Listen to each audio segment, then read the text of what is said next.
Tchobon est situé dans la partie qu'on appelle le Blouf, dans le département de Bignona, arrondissement de Tandouk, dans la commune de Karchak. C'est presque une île parce que des trois côtés, le village est limité par le fleuve. Le bras de fleuve de Baïla, le bras de fleuve de Djouloulou. Et c'est d'un seul côté où vous avez le village de Karchak et Moulamp. Tout le reste, c'est occupé par le fleuve. C'est un village donc côtier avec un site que les Tchobonais appellent Houloutahu, qui est situé à un endroit que les Tchobonais appellent également Erongol.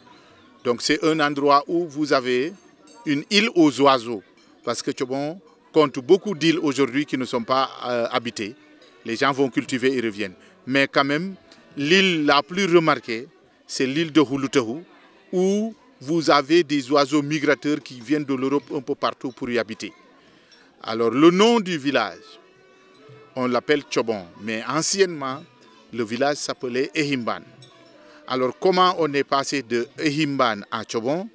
C'est toute une histoire, parce que quand les Blancs sont venus ici, parce que vous savez, dans le temps, le colon, il utilisait surtout les bateaux et les chalands, les routes n'étaient pas encore disponibles. Alors donc, ils ont navigué, arrivé à Tchobon, ils ont trouvé un village très beau. Et ils ont dit, ici c'est bon.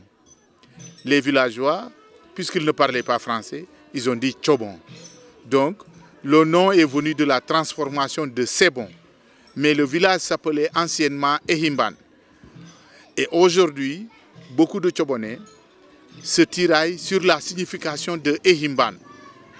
D'aucuns disent que le nom est venu de la tomate qu'on cultivait ici beaucoup en bordure du fleuve, que les Diola appellent Kouhimban. Mais ce qui est curieux, le Tchobonais n'appelle pas la tomate Kouhimban, le Tchobonais l'appelle Kouyema. Donc ce qui fait, pour la première version de ceux qui pensent que le nom du village Ehimban serait venu de Kouhimban, ce n'est pas tellement plausible. La deuxième version, c'est que dans ce village, il y a des gens, des familles qui viennent de Bouhimban. Bouhimban dans le village de Kagnout, commune de Moulamp. Moulamp dans le Oussouy. Il y a un village que vous connaissez, Bouhimban. Et il y a des familles qui viennent de là-bas. Et beaucoup de gens pensent que le nom, logiquement, devrait venir de Bouhimban, parce que Bouhimban et Himban, c'est très voisin. Nous rappelons que l'essentiel des habitants de Tchobon, plus de 70%, viennent du Kassa. Les familles qui sont venues de Essaout, toujours dans le Oussouy, quand ils sont arrivés à Tchobon, leur maison, leur concession, ils ont dit Essaout, nous sommes de la famille Essaout. Ceux qui sont venus de Kafon, c'est le quartier où nous trouvons ici.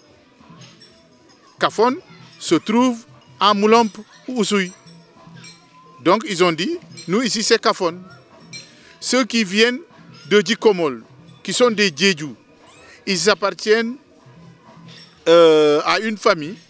Et quand ils sont venus ici, ils ont remis le même nom. Donc c'est comme ça. Chacun a essayé de mettre le nom de là où il venait. Il y a des Balantes aussi.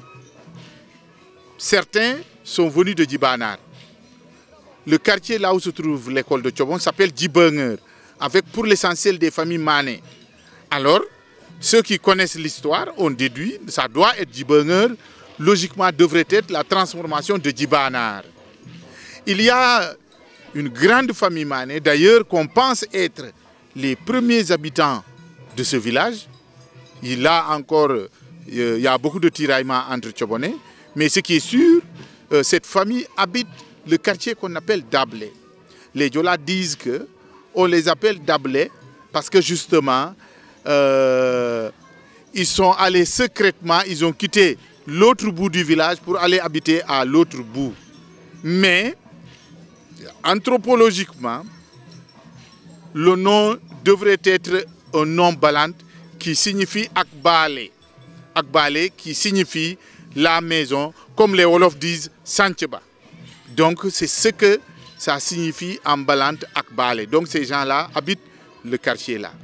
En plus de ces Balante et Diola, il y a une forte communauté d'ethnies qui sont venues du nord du pays. C'est pourquoi à Tchobon, vous trouvez des Diop, vous trouvez des Fall, vous trouvez des Diagne, vous trouvez des Ndoye, vous trouvez des Ndiaye et même des Secs. Donc tous ces gens sont des familles, pour la plupart qui sont venus à Tchobon pour la pêche. D'autres sont venus parce qu'ils travaillaient avec l'administration coloniale et il fallait aller travailler à Tchobon dans le cadre du comptoir de commerce qui se trouvait ici, qui était géré à une certaine période par un vieux qui s'appelle Suleiman Ndiaye. Le vieux Suleiman Ndiaye qui est de la famille de Albouri Ndiaye. Donc ils ont quitté Yang Yang, Ibrahim Ndiaye, Djibril Ndiaye et Suleiman Ndiaye. Ils ont tous quitté Yang Yang pour Karabane. Parce que rappelons que pendant cette période, Karabane était un peu la capitale de la Casamance. C'est là que se trouvait l'administration coloniale. Et Suleiman Ndiaye a été nommé pour diriger le canton, le comptoir de commerce de Tchobon. Il est venu s'installer à Tchobon. Et de Tchobon, on l'a affecté à Djouloulou. Donc c'est Suleiman Ndiaye, il avait tout le temps des talibés. C'était en même temps un Serindara. Donc avec lui, il a amené beaucoup de talibés à Tchobon. Il a continué avec eux à Djouloulou. Et c'est lui qui a fondé le village qu'on appelle Bani Israël, qui est aujourd'hui dans la commune de Kataba, à côté de Dar Khairou, Dar Salam. D'ailleurs, le village de Dar Salam a été logé par le vieux Suleiman Ndiaye et un autre talibé, El Hadj Amadou Maktar Tal. Donc c'est eux les premiers à habiter Bani Israël. Et quand Cheikh Mahfouz Aïdara est venu pour fonder Dar Salam, il a contacté Tambacounda. Ça n'a pas été favorable pour le loger. Il a contacté Koulandian, ça n'a pas été favorable pour le loger. Et c'est El Hadj Amadou Maktar Tal et Suleiman Ndiaye qui l'ont installé là où se trouve aujourd'hui le village de Dar Salam Chérif. Et de Dar Salam Chérif, le marabout va fonder Dar Khairou et Mahmouda Chérif. Et d'ailleurs, sur Cheikh Mahfouz Aïdara, pour convertir le Boulouf en l'islam, il est passé par Tchobon. C'est pourquoi on vous dira, Tchobon c'est le premier village islamisé dans le Boulouf. C'est parce que Cheikh Mahfouz Aïdara, quand il devait convertir les gens en l'islam, il est d'abord passé à Tchobon, convertir les gens à Tchobon. D'ailleurs, il a trouvé qu'il y avait quelques vieux qui étaient déjà musulmans à Tchobon. Donc ça a été un peu facile pour lui. Et de Tchobon, il a investi le reste du Boulouf. Cheikh Mahfouz Aïdara était souvent accompagné de Mauritaniens, parce que Cheikh Mahfouz Aïdara est un Mauritanien. Alors il était toujours accompagné d'un de ses compères mauritaniens, qui était un Hafiz al-Qur'an, quelqu'un qui maîtrise très bien le Coran. Donc à chaque fois que Cheikh Mahfouz convertissait les gens, donc ce Hafiz al-Qur'an, c'est lui qui assurait, après la conversion, c'est lui qui assurait l'éducation religieuse et l'apprentissage du Coran.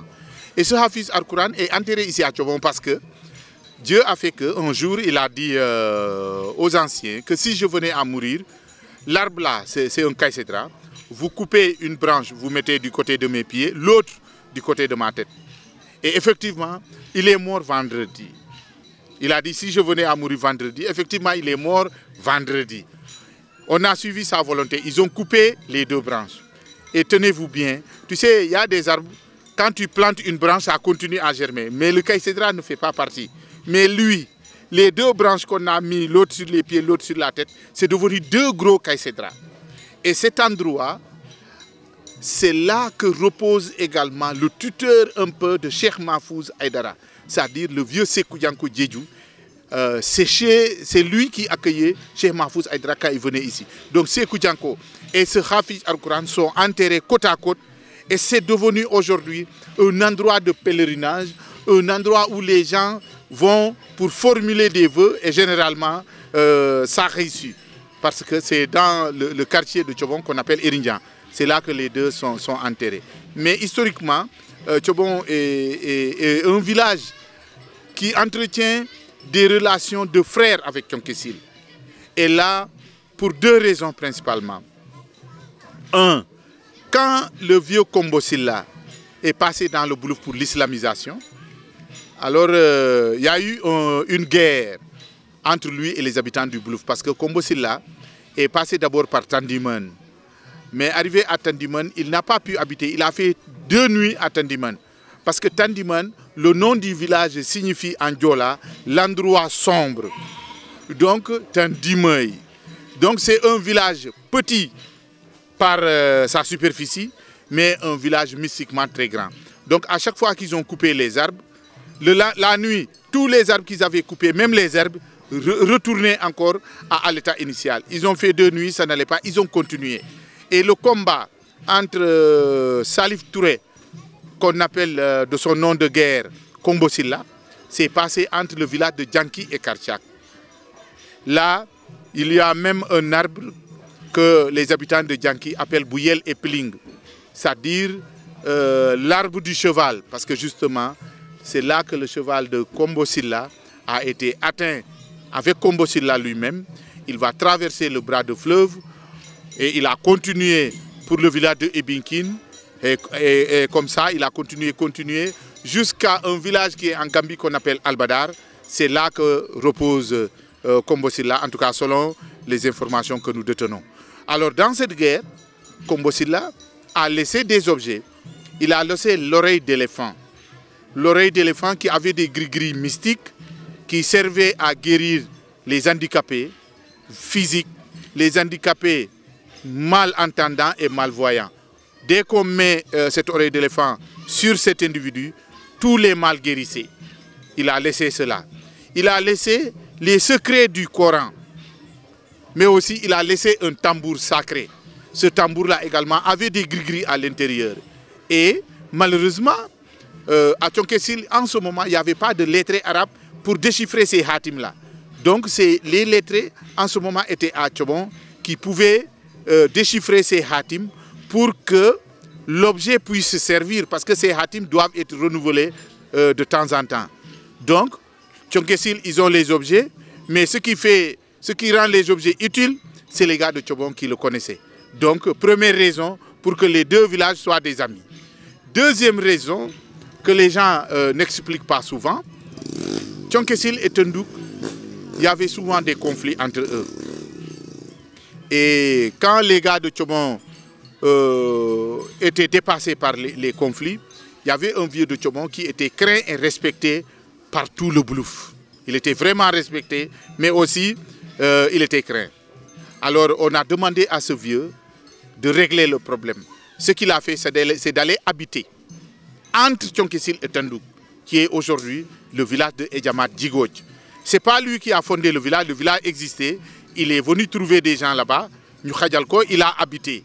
Et quand il a habité, Dieu a fait que le conflit entre Tendouk et Tchonkessil s'était terminé. Et là également, les gars de Tchonkessil ont eu une deuxième raison pour dire que Degue, Tchobon, ce sont nos frères. C'est comme ça que ça s'est passé. Et quand il y a le Boukout à Tchonkessil, c'est les parents de Tchobon qui sont devant. Quand il y a le Boukout à Tchobon, c'est les parents de Tchonkessil qui sont devant. Voilà tout le sens qu'il faut donner à l'amitié, à la fraternité qui existe entre Tchobon et Tchonkessil.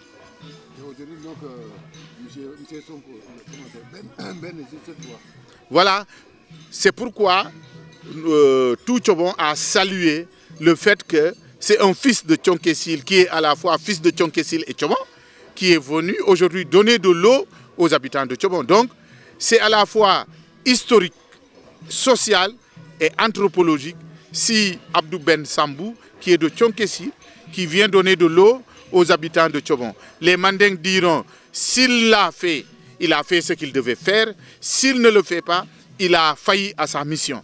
Donc vraiment, c'est l'occasion de rappeler aux jeunes que les villages ne se sont pas installés ex nihilo.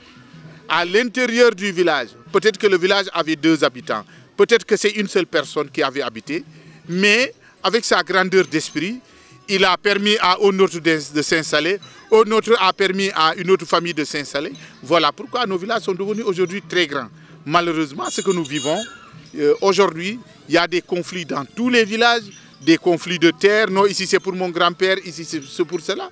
Pourtant, le village a commencé par une personne, une famille qui a permis à tout le monde de pouvoir habiter et d'avoir des terres. Donc je lance un appel surtout aux jeunes, à tous les gens qui créent des conflits à l'intérieur des villages, mais des conflits entre des villages, de savoir raison garder et de se demander, mais pourquoi mon village est à côté de tel village? Pourquoi nous sommes des frères avec tel? Pourquoi quand il y a le Boucout, tel village va avec nous dans les plus gros secrets de notre village? C'est extrêmement important à savoir. Donc la Casamance a beaucoup de faits historiques qu'on ne raconte pas souvent. Et certainement dans un prochain numéro, nous reviendrons sur un autre caractère, toujours de l'histoire, dans cette partie du Boulouf, mais également quelque part dans la Casamance.